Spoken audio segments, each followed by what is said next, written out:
매일 아침 물 한 컵과 함께 삼키는 알약들이 있습니다.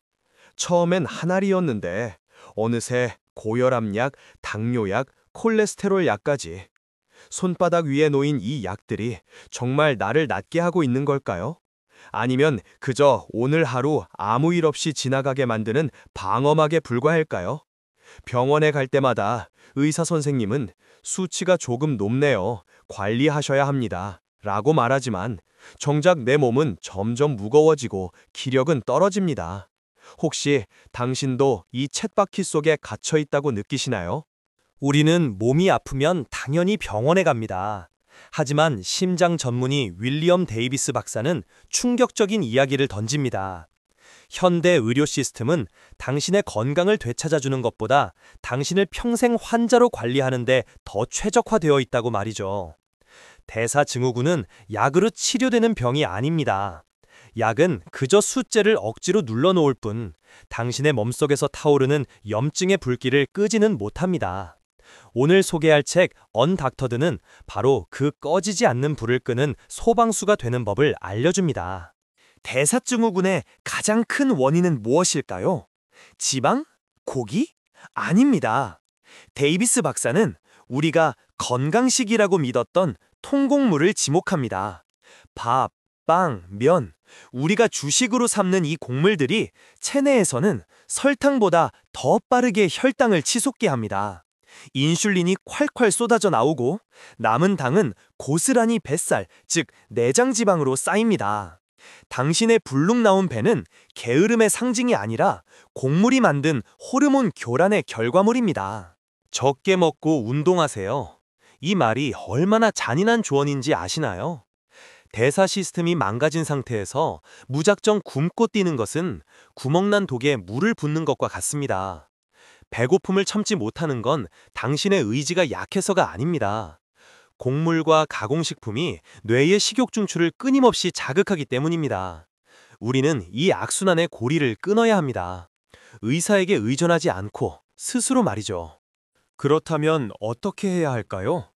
저자는 6주간의 야생으로 돌아가기 프로젝트를 제안합니다. 거창한 장비나 비싼 약이 필요한 게 아닙니다. 첫 번째 단계는 제거입니다. 밀가루, 쌀, 옥수수 같은 모든 곡물과 설탕을 식탁에서 완전히 치워버리는 것입니다. 그럼 뭘 먹고 사냐고요? 걱정 마세요. 우리는 굶는 게 아니라 진짜 음식을 먹을 겁니다. 곡물이 사라진 자리에 채워야 할 것은 양질의 단백질과 건강한 지방입니다. 달걀, 고기, 생선, 올리브유, 아보카도, 그리고 잎채소들. 지방을 두려워하지 마세요. 지방은 혈당을 올리지 않으며 포만감을 오래 유지해줍니다. 당신의 몸이 당분 연소 모드에서 지방 연소 모드로 바뀌는 순간 뱃살은 자연스럽게 녹아내리기 시작합니다.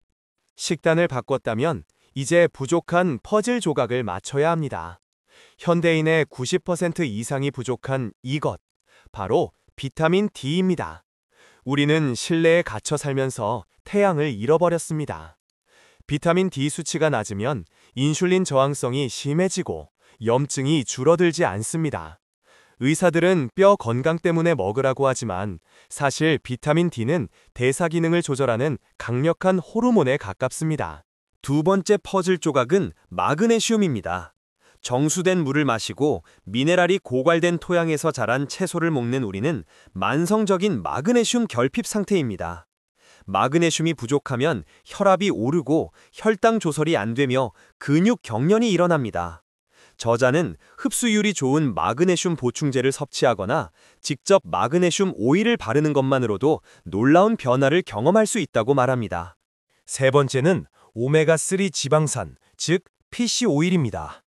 현대인의 식단은 염증을 유발하는 오메가6 지방산으로 가득 차 있습니다. 식용유, 튀김, 가공식품 때문이죠. 이 염증의 불을 꺼기 위해서는 고농도의 오메가3가 필수적입니다.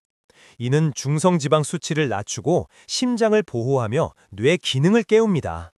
약국에서 파는 저용량이 아니라 EPA와 DHA 합이 높은 고품질의 오메가3를 섭취해야 합니다. 마지막으로 놓치지 말아야 할 것은 장 건강입니다. 대사증후군 환자의 장 속에는 유해균이 득실거립니다. 항생제 남용과 가공식품 섭취 때문이죠. 이것을 소장 내 세균 과다 증식이라고 부릅니다. 장이 건강하지 않으면 아무리 좋은 음식을 먹어도 흡수되지 않고 독소만 쌓입니다. 유산균, 프로바이오틱스와 그들의 먹이가 되는 프리바이오틱스를 통해 장내 생태계를 복원해야 합니다. 이 과정을 시작하면 처음 며칠은 힘들 수 있습니다. 두통이 오거나 피로감이 몰려오고 미치도록 빵이 먹고 싶을 수도 있습니다. 이것은 몸이 나쁜 습관을 버리고 정화되는 과정, 즉 금단 현상입니다. 마약 중독자가 약을 끊을 때 겪는 고통과 비슷합니다. 하지만 딱 일주일만 버텨보세요. 안개가 걷히듯 머리가 맑아지고 몸이 가벼워지는 아침을 맞이하게 될 것입니다. 책에는 수많은 성공 사례가 나옵니다. 10년 넘게 고혈압 약과 당뇨약을 먹던 50대 남성 밥의 이야기를 들어볼까요? 그는 병원에서는 평생 약을 먹어야 한다는 말만 들었습니다. 하지만 언덕터드 프로그램을 실천한 지 단 3개월 만에 20kg을 감량했고 담당 의사마저 놀라서 약을 끊자고 제안했습니다. 기적 같나요? 아닙니다. 이것은 우리 몸이 가진 본래의 회복력입니다. 건강해진다는 것은 단순히 몸이 좋아지는 것 이상의 의미가 있습니다.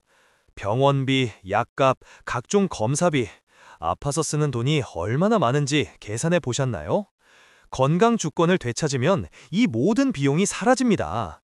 절약한 돈으로 더 좋은 식재료를 사고 가족과 여행을 떠날 수 있습니다.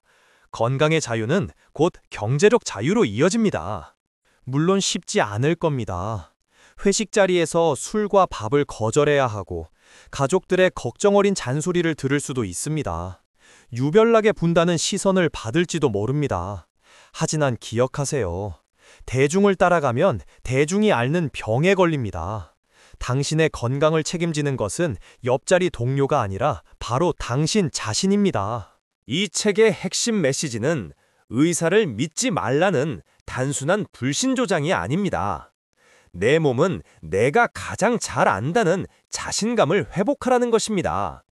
병원은 급성 질환이나 수술이 필요할 때 이용하고 만성적인 대사 질환은 생활 습관의 혁명을 통해 스스로 고쳐야 합니다. 우리 몸은 우리가 생각하는 것보다 훨씬 똑똑하고 강합니다. 거창한 계획을 세울 필요 없습니다. 오늘 저녁 밥그릇을 치우고 채소를 2배로 늘리세요. 영양제 서랍을 점검하고 부족한 비타민 D와 마그네슘을 챙기세요. 그리고 무엇보다 나는 환자다라는 생각 자체를 버리세요. 당신은 환자가 아니라 잠시 길을 잃었던 건강한 사람입니다.